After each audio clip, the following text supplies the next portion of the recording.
Gerenụ akụkọ ụwa nke taata bụ Mọnde, abalị 23 n'ime ọnwa Mee afọ 2022 ma bụrụkwa ahịa afọ. Akụkọ ụwa na-abịara gị site n'ụlọ ọrụ American Biafran Veterans Network, ABVet Radio na TV dị na Washington DC nke mba Amerịka. Onye na n'olu ya bụ Omalicha Nwada Igbo. Tupu anyị aga n'ihu, gerenụ ọkwa. Agba nke atọ ọgbakọ nke eji atụkọta ego maka nchekwa ala nna Biafra bụ nke na-abịa kwa ọnwa ga-adị n'ụbọchị Mọnde abalị 30 nke ọnwa Mee afọ 2022 ngwa ngwa ọ kụrụ elekere 12 nke ehihie n'oge obodo New York nakwa elekere anya 5 nke oge ala Biafra. Ọ ga-adị n'akara mkparịta ụka Zoom n'akara nrụdide https://us.web.zoom.us/j/8917021995 Isiokwu ọgbakọ a bụ ọgbọ nke ugbu a ga-akwụsị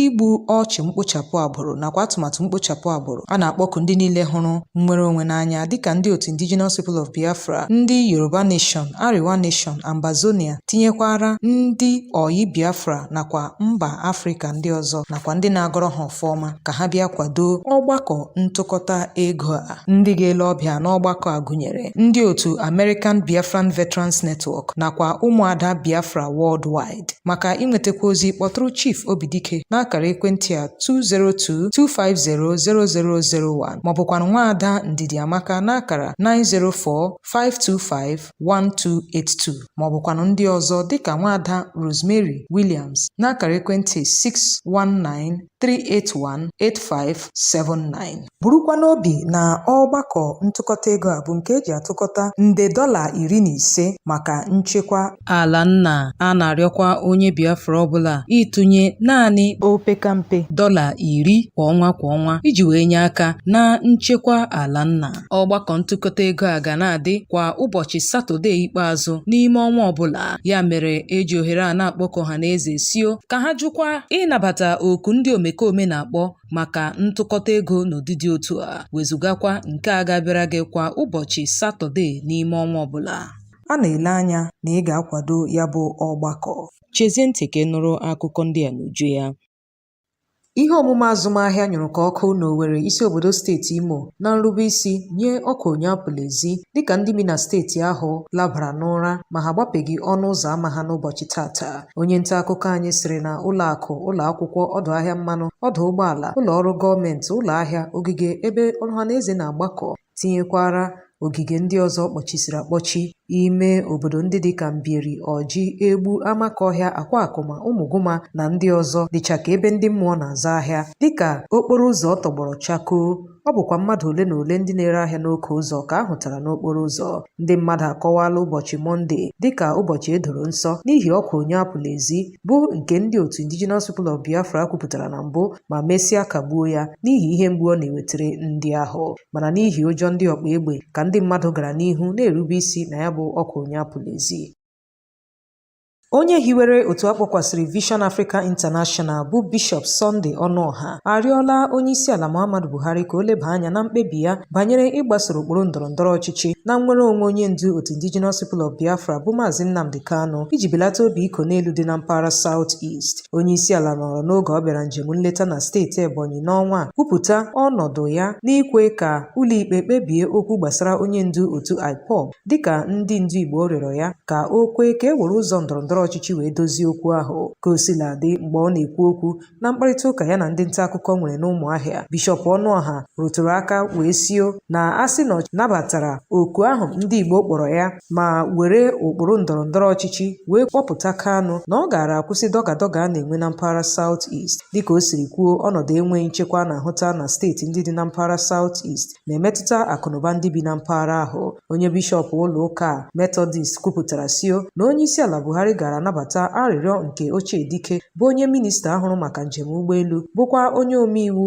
n'oge ọchịchị nke mbụ bụ Chief Mbazidike Amaechi bụ onye gbara 92, onye duru ụmụafọ Igbo gaa rịọ ya arịrịọ maka ntọhapụ nwa ha nwoke bụ Nnamdi Kanu ma nyekwa ohere itinye ọnụ n'okwu a. Right Reverend Ọnụọha kọwara mkpa ọ dị ọchịchị etiti izute okwu gbasara Kanu dịka ha gara n'ihu na-eme ka Kanu bụrụ onye ụwa niile na-anụ aha ya ka ụbọchị na-aga, wee gbakwunyesio na obi iko n'elu na-arị n'elu na mpaghara South East bụ n'ihi oku a na-akpọ ka a tọhapụ onye ndu IPOB.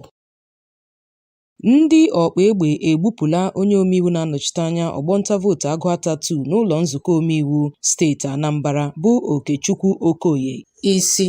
Okoye bụ nwaafọ Isuọfịa dị n'ime obodo nke aka na-achị steeti Anambra bụ ọkammụta Charles Soludo ka a tọrọ n'ụbọchị Sọnde gara aga. Egbupụrụ isi onye omeiwu a ma busa ya n'ọdụ ụgbọala Chisko-Ode n'ime obodo Amichi dị n'ọchịchị kansụl Idemmili South. Ka o sila dị, aka na-achị steeti Anambra bụ Prọfesọ Charles Soludo akatọọla arụ ahụ ma kọwaa ya dịka ihe jọkara udere na njọ, dịka o wepụtara nde naira 10 dịka ihe iti aka n'obi nye onye ọbụla nke ga-agba n'anwụ ndị aka ha dị n'ịkpa arụ ahụ.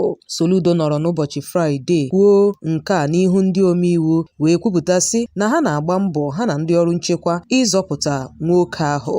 E gburu onye omeiwu a n'ụbọchị Satọde ya, ma ka ọ dị ugbu a onye omeiwu a bụ onye egburu dịka ọ gasịrị izuụka ole na ole. E gburu di na nwaanyị ndị agha ma gbupụ ha isi site n'aka ndị ọkpa egbe a na-amaghị ndị ha bụ na steeti Imo.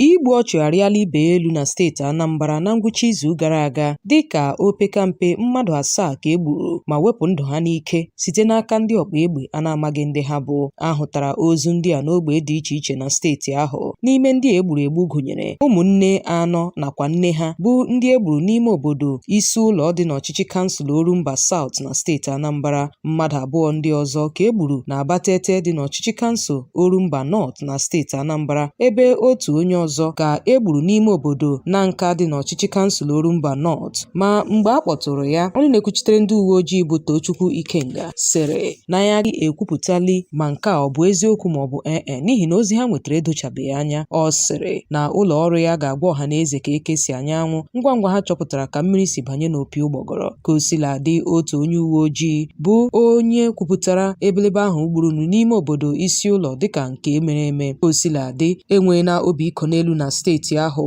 n'ihi oke ọchụ ndị ọkpa egbe a na-amaghị ndị ha bụ na-egbu. Chetakwa na ndị ọkpa egbe nọrọ n'izuụka gara aga gụpụtasịa ọchịchị kansụl ebe ha ga-akpa mkpamkpa na steeti Anambra. N'otu ihe yiri nke a, otu onye dọkịnta bụ onye aha ya bụ Dave Okorafọ nọrọ n'abalị ụnyaahụ bụ Sọnde wee gbaa n'anwụ sio na ndị ọkpa egbe gburu onye ọkwọ ụgbọala ya n'Ọnịcha. Ọ sịrị na egburu onye ọkwọ ụgbọala nakwa mmadụ 2 ndị ọzọ n'Ọnịcha toll gate n'ehihie ụnyaahụ. Okafọ bụ onye gbara nke a n'anwụ n'akara nzirịta ozi Facebook ya sịrị na ka ọ gasịrị awa ole na ole a kpara arụ a na onweghịkwa onye ọrụ nchekwa gọọmenti nọketere nso maọbụ gbata ọsọ enyemaka. Ọ sịrị na ha gakwara nye mkpesa n'aka ndị uwe ojii dị na Ogbunike, mana ndị uwe ojii siri na oge aganaghana ha ma gakwa n'ihu nye ha ikikere ka ha gaburu ndị ahụ egburu egbu donye ozu ha n'ụlọ ọba nchekwa ozu. Dị ka ọ gasịrị ihe na-erughị awa 24 ha gburu Honorable Okechukwu Okoye bụ onye omeiwu na-anọchite anya ọgbọnta vootu Agụata 2 n'ụlọ nzukọ omeiwu steeti Anambra. Ndị ọkpa egbe a na-amaghị ndị ha bụ eyiela egwu ịkwụsị udu aṅụ na steeti Anambra. Okoye bụ onye a tọrọ na abalị 15 nke ọnwa Mee, mana ahụtara isi ya n'ụbọchị Satọde. Otu nwaafọ ime obodo ahụ bụ onye gwara onye nta akụkọ anyị okwu siri na edowere isi onye omeiwu a n'ọdụ ụgbọala Chisko, bụkwa ebe edere otu akwụkwọ ozi wee dowe n'akụkụ ya. Ọ sịrị na akwụkwọ ozi a kwupụtara sio na ndị gburu nwoke a ṅụrụ iyi si na ha ga-akpakwa mkpamkpa ọzọ na steeti ahụ, ebe ha sịrị na isi ndị ọzọ ga-adakwa ma ndị uwe ojii na ndị agha abụzi nsogbu ha ugbu a, ebe ha na-elekwasị anya n'ebe ndị ndọrọndọrọ ọchịchị nọ.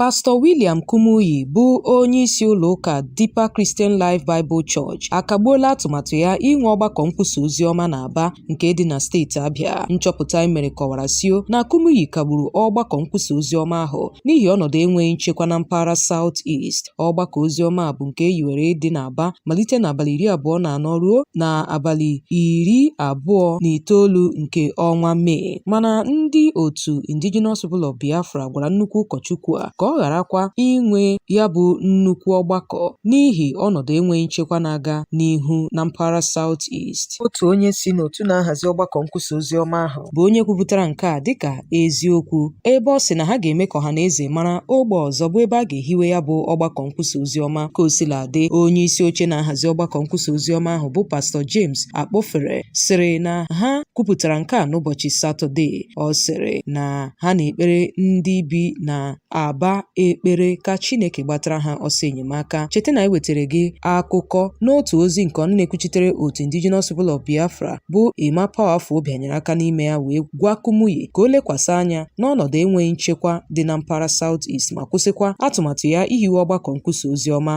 IPOB sị na ọ bụrụ ma ha ga-aga n'ihu n'ọgbakọ oziọma ahụ na ọ ga-aka mma ka Kumuyi na otu jikọtara ndị ụka Kraịst kwupụtasio na ihe ọbụla ga-esite n'ọgbakọ nkwusa oziọma ahụ dapụta ga-adị n'isi ha, tụmadị ọ bụrụ ma ndị omekome nke ndị ndọrọndọrọ ọchịchị kpọkọtara ma na-akwụ ụgwọ na mpaghara South East tinyekwara ndị ọrụ nchekwa awakpọ ya bụ ọgbakọ nkwusa oziọma. Ọ sịrị na ha enweghị ire ọbụla n'etiti ha na Kumuyi maọbụ otu jikọtara ndị ụka Kraịst, kama na ha achọghị ka akwafuo ọbara onye Biafra ọbụla. Otu jikọtara ndị isi otu ndị ntorobịa na mpaghara South East bịara maa IPOB aka n'ihu wee gwa Kumuyi si ya na onweghị ife na-emenụ, na ụjọ adịghị ma ọlị, na o nwere ike ịga n'ihu na ya bụ ọgbakọ. Otu ahụ sịrị na ndị ndọrọndọrọ ọchịchị na-enwe ọgbakọ achụmta vootu ha ebe ndị mmadụ na-enwekwa mmemme agbamakwụkwọ, olili nakwa ihe ndị ọzọ, mana Powerful agwabeghị ha ka ha kwụsị ya bụ mmemme. Kedụkwana ihe mere ọ ga-eji kwụsị nnukwu ụkọchukwu agbara 80 ịbịa na mpaghara South East wee nwee ọgbakọ nkwusa oziọma ya? Ha kpọkuru Powerful ka ọ gharakwa ikwu ụdị okwu ahụ banyere onye ozi Chineke a, n'ihi na ụdị okwu ahụ nwere ike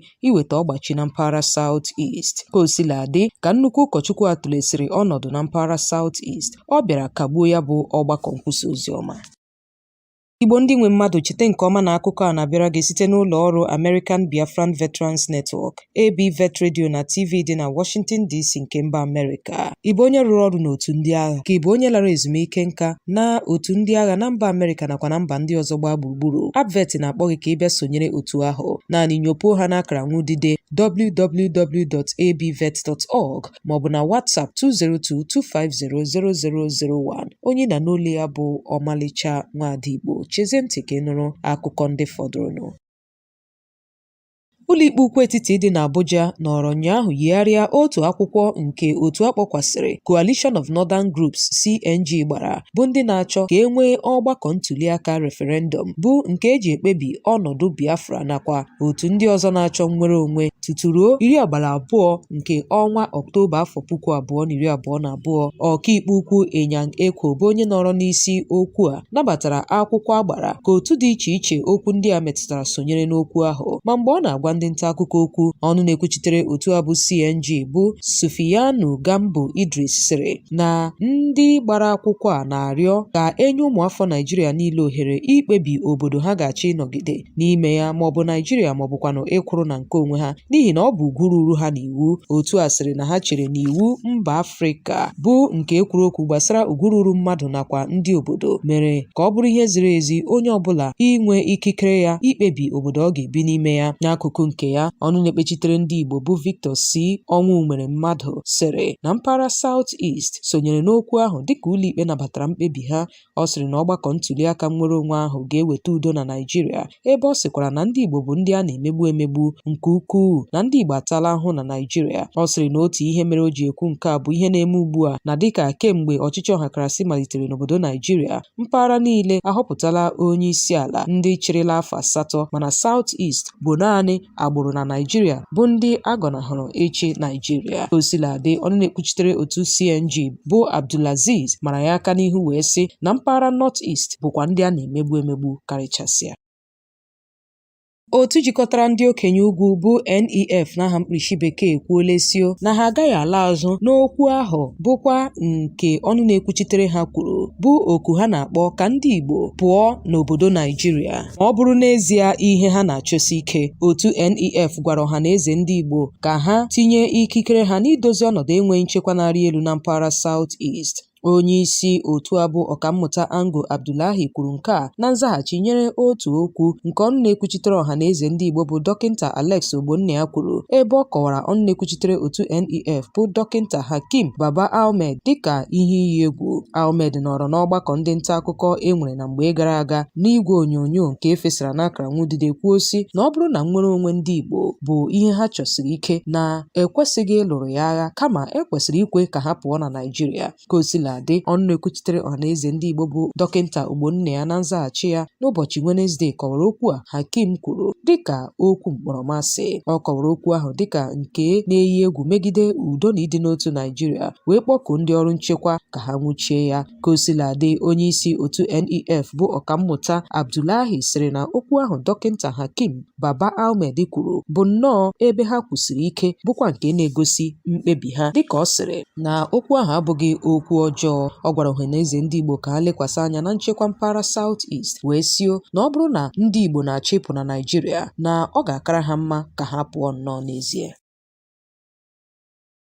Aka na-achị steeti Ebonyi bụ Dave Umahi akọwala dọga nnwere onwe nke ndị otu Indigenous People of Biafra na-eme maka nnwere onwe Biafra dịka nke na-enweghị isi na ọdụ. Umahi kwuru nke a mgbe ya na ụfọdụ ndị odee nwere mkparịta ụka banyere ọnọdụ nchekwa na mpaghara South East. Umahi kwuru ya n'eze wara awa wee sio na ọkwa onye apụla ezi a na-ahụ na mpaghara South East bụ nnọọ ihe na-abaghị n'ihe, dịka ọ sịrị na dọga a na-eme maka nnwere onwe Biafra enweghị isi n'ihi na steeti Ebonyi agaghị anọ n'okpuru ọchịchị Biafra a sịkwarị ma Biafra emesịa bịa. Ọ sị na kemgbe ekewapụtara steeti Ebonyi na ha nọrịsị na-agba ohu ebe ha na-achọkwa ụzọ ha ga-esi pụta n'ọnọdụ a ma ha enweghị ntụkwasị obi n'onwe ha na mbụ, mana ugbu a steeti Ebonyi na-agba mbọ ịgbanwe ya bụ akụkọ ochie. Ọ sịrị na ha ga-akwado otu obodo Naịjirịa. Ọ kọwara sio na enweghị uru dị n'isi azụ n'ọkwa onye apụla ezi, dịka ọ kpọkuru ndị steeti ahụ ka ha pụta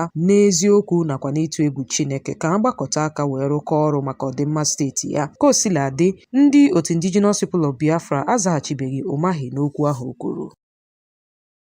Igbo ndị nwe mmadụ, n'ebe a ka ị hụrụ ya bụ akụkọ ụwa nke taa. Cheta nke ọma na ọ bịara gị site n'ụlọ ọrụ American Biafran Veterans Network ABVet Radio na TV dị na Washington DC nke mba Amerịka. Onye nụrụ olu ya bụ Omalicha Nwada Igbo. Ụbọchị nta ka ị chụọ na were nchi ka emesịanụ. Tupu anyị achịkọta ya kpamkpam, chee ntị nụrụ ọkwa.